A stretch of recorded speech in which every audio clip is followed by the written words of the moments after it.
नमस्कार मंडळी, cook with Ashwini कोळीमध्ये तुमचं मनापासून स्वागत आहे। आज आपण कोथिंबीरमध्ये रवा घालून एकदम छान अशी टेस्टी रेसिपी पाहणार आहोत। त्याकरिता रेसिपी कुठे न स्किप करता शेवटपर्यंत नक्की पहा, जेणेकरून तुम्हाला रवा आणि कोथिंबीरपासून आपण कुठली रेसिपी बनवली ते तुम्हाला कळेल। चला तर मग टाईम न वाया घालवता रेसिपीला सुरुवात करूया। सर्वात आधी आपण आता ना मस्त असं स्वच्छ धुतलेली कोथिंबीर घेऊन घेऊया। कोथिंबीर मी आधीच धुवून घेतली होती आणि धुतल्यानंतर आता आपण याला मस्त अशी बारीक चिरून घेणार आहोत। लक्षात ठेवा, कोथिंबीर चिरण्याच्या आधीच याला स्वच्छ पाण्याने धुवून घ्या, जेणेकरून कोथिंबीर चिरल्यानंतर कोथिंबीर काळी नको पडायला, म्हणून आपण आधीच कोथिंबीर धुवून घेतली होती। आता मस्त आपण बारीक अशी कट करून घेणार आहोत। तर मंडळी, जर तुम्ही आपल्या चॅनलवरती नवीन असाल ना तर चॅनलला सबस्क्राईब करून घ्या आणि रेसिपी तुम्ही कुठून बसून पाहत आहात हे मला कमेंटमध्ये नक्की सांगा। थोडी जरी रेसिपी आवडली ना तर एक लाईक नक्की करा आणि कमेंटमध्ये तुमच्या गावाचे नाव सांगायला मात्र विसरू नका। चला तर मग बोलता बोलता आपली कोथिंबीर मस्त अशी कट करून झाली, बारीक अशी आपली कोथिंबीर कट करून झाली आहे। आता चला तर मग दुसरी कढईमध्ये 2 पळ्या तेल मी गरम करून घेतलंय। तेल गरम झाल्यानंतर अर्धा चमचा मी त्याच्यामध्ये जिऱ्याची फोडणी घालते। जिरं मस्त आपलं तरतडल्यानंतर आपण ना ठेचलेला ठेचा असतो बघा, म्हणजे लसूण, आलं आणि मिरची मी आधीच ठेचून घेतल्या होत्या। 2 चमचा भरून मी ठेचा याच्यामध्ये घालते। जर तुम्हाला ठेचा नसेल घालायचा तर तुम्ही अख्खे मिरची असते बघा, मिरची कट करूनही घालू शकता आणि लसूणही कट करून घालू शकता, पण ठेचलेल्या ठेचाचा फ्लेवर खूप छान या रेसिपीमध्ये येतो, म्हणून मी ठेचाचा वापर केला। आता 2 चमचे भरून मी पांढरी तीळचा वापर करते। हवं तर तुम्ही तीळ वगैरे तुम्हाला स्किप करायचे असेल तर तुम्ही स्किप करू शकता, पण तीळ घातल्यानंतर या रेसिपीला एक वेगळीच अशी चव येते, म्हणजे खमंग ही आणि टेस्टी ही रेसिपी लागते बघा। आपली तीळ मस्त असं तडतडल्यानंतर आपण आता बारीक चिरलेली जी कोथिंबीर होती ती कोथिंबीर आता याच्यामध्ये घालून घेणार आहोत आणि कोथिंबीरला पण मस्त अशी परतून घेणार आहोत।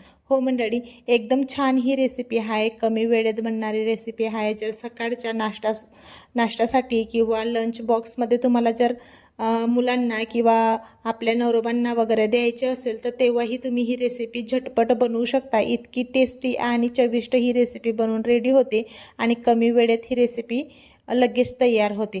चला तर मग कोथिंबीर पण मस्त आपली अशी परतून झाली होती आणि आता एक ग्लास भरून आता आपण याच्यामध्ये पाणी घालूया। पाणी घातल्यानंतर मस्त आपण हे सगळं जे साहित्य आहे ते मिक्स करून घेऊया। मिक्स केल्यानंतर आता याच्यामध्ये ना चवीप्रमाणे आपण आता मीठ घालूया। मीठ घातल्यानंतर आता याला आपण एक उकळ येऊ देऊया। याच्या आधी तुम्ही रवाची आणि कोथिंबीरची भरपूर अशी रेसिपी पाहिली असेल, पण रवा आणि कोथिंबीरची ही रेसिपी खूप युनिक आहे। एक वेळेस माझ्या पद्धतीने ही रेसिपी नक्की बनवून पहा। आता पाण्याला उकळ आली, आता 1 वाटी भरून आपण रवा घालूया। रवा घातल्यानंतर आपल्याला एक हाताने रवा आणि दुसऱ्या हाताने चाळायचे, जेणेकरून हा रवा खाली करपायला नको किंवा जास्तच याचं म्हणजे बॅटर सेलसर किंवा पातळ नको राहायला, म्हणून आपल्याला ही काळजी घ्यायची। बघा, रवा मस्त आपण आता टाकून घेतलेला आहे। टाकलेला रवा आता मिक्स करून घेऊया आणि परत याला आपण कमी गॅसवरती वाफवून घेऊया। पण मंडळी, एक गोष्ट लक्षात ठेवा, हा रवा ना खाली करपू शकतो, यासाठी तुम्ही ना एक काळजी घ्या। अधूनमधून हे बॅटर जे आहे हे तुम्ही चाळत राहा, जेणेकरून हा रवा खाली करपणार नाही, कारण आपली स्टीलची कढई असल्यामुळे हा रवा थोडा खाली करपत होता, म्हणून मी परत एकदा चाळून घेतला। चाळल्यानंतर परत झाकून 5 मिनिटासाठी मी या रव्याला वाफवून घेतला। आता वाफवलेला रवा आता आपण परत चाळून घेऊया। बघू शकता मस्त आपला रवा आता फुलून रेडी झालेला आहे। रेडी झालेला रवा आता एका ताटामध्ये किंवा परातीमध्ये काढून घेऊया। बघा, थोडा रवा आपला खाली करपलेला आहे। नॉनस्टिक कढई राहिली असती तर आपला रवा करपला नसता। आता आपण एका ताटामध्ये हे सगळं सगळं बॅटर आता आपण एका ताटामध्ये किंवा परातीमध्ये काढून घेतलं। आता याला आपण अलगद हाताने पसरवून घेऊया, जेणेकरून हे गार होईल। जर तुमच्याकडे वेळ असेल ना तर याला तुम्ही 5-10 मिनिटासाठी एका साईडला ठेवू शकता, पण माझ्याकडे वेळ नव्हता म्हणून मी पेल्याने किंवा वाटीच्या मदतीने याच्या गाठी जे असतात ना त्या मोडण्याचा मी प्रयत्न केला।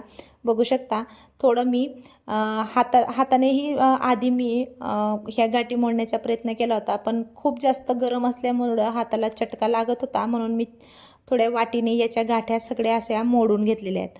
बघा आपलं रवाचे बॅटर आता थोडं हाताला सोशल इतकं गार आहे किंवा कोमट आहे, म्हणून मी हाताला थोडं तेल लावलं आणि हातानेच याच्या सगळ्या गाठी आता मोडून घेणार आहे.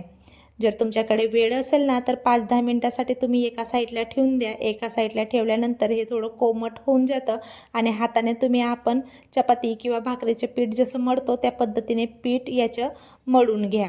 बघा आपला आता भाकरीचं किंवा चपातीचं पीठ जसं मळतो ना त्या पद्धतीने पीठ मळून रेडी झालेलं आहे. आणि आता आपण छोट्या छोट्या मस्त अशा टिक्क्या रेडी करून घेऊया. बघा मी तुम्हाला व्हिडिओमध्ये दाखवतेच त्या पद्धतीने आपल्याला टिक्क्या रेडी करून घ्यायच्या आहेत. जर नसेल तुम्हाला टिक्क्या बनवायच्या तर तुम्ही छोटे छोटे बॉल्स असतात बघा, त्या पद्धतीनेही तुम्ही बॉल्स बनवू शकता. पण मला टिक्कींचा शेप जास्त आवडला म्हणून मी टिक्क्या छोट्या छोट्या बनवून घेतलेल्या आहेत.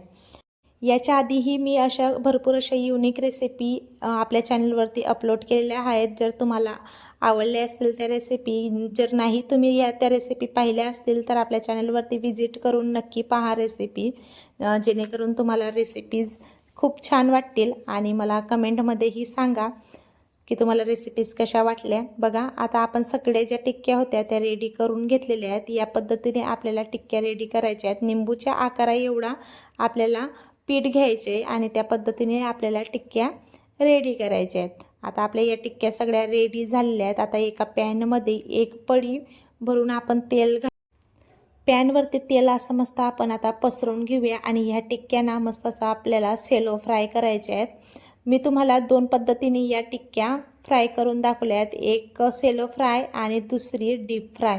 तुम्हाला कुठली पद्धत आवडली ही मला कमेंटमध्ये सांगा. तुम्हीही ही या टिक्क्या डीप फ्राय करणार आहेत की सेलो फ्राय तेही मला कमेंटमध्ये सांगा. बघा आता आपण सगळ्या टिक्क्या जेवढ्या पॅनमध्ये मावणार आहेत तेवढ्या आपण याला आता सेलो फ्राय करून घेणार आहोत, जेणेकरून मस्त असा सोनेरी कलर येईल तोपर्यंत आपल्याला या टिक्क्या सेलो फ्राय करायच्या आहेत.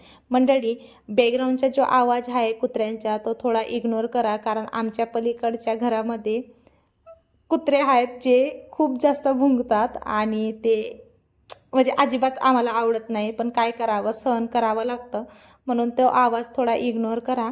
आता बघा आपल्या डीप फ्राय सेलो फ्राय केलेल्या टिक्क्या रेडी आहेत. आता याला आपण एका साईडने पलटून घेऊया आणि परत दुसऱ्या साईडने पण असा सोनेरी गोल्डन कलर येईपर्यंत आपल्याला ह्या फ्राय करून घ्यायच्यात.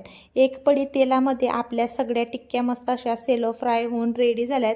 अजिबात तेलकट नाही आणि खूप पौष्टिक ह्या टिक्क्या बनवून आपल्या रेडी झालेल्या आहेत. आणि बघू शकता आता आपण एका ताटामध्ये ह्या काढून घेऊया आणि डीप फ्राय केलेल्या टिक्क्याही तुम्ही बघू शकता. तुम्हाला कुठल्या टिक्क्या जास्त आवडल्या हे मला कमेंटमध्ये सांगायचं मात्र विसरू नका. मला तर जास्त डीप फ्राय न आवडल्या, सेलो फ्राय केलेल्या टिक्क्यात जास्त आवडल्या, कारण डीप फ्राय केलेल्या टिक्क्यांमध्ये जास्त काहीतरी तेल म्हणजे शिरलं होतं, जे मला अजिबात आवडलं नाही. आणि तुम्ही ही टिक्की ना हिरव्या चटणीसोबत किंवा टोमॅटो केचपसोबत कुठल्याही चटणीसोबत तुम्ही सर्व करू शकता किंवा चहासोबतही खाऊ शकता.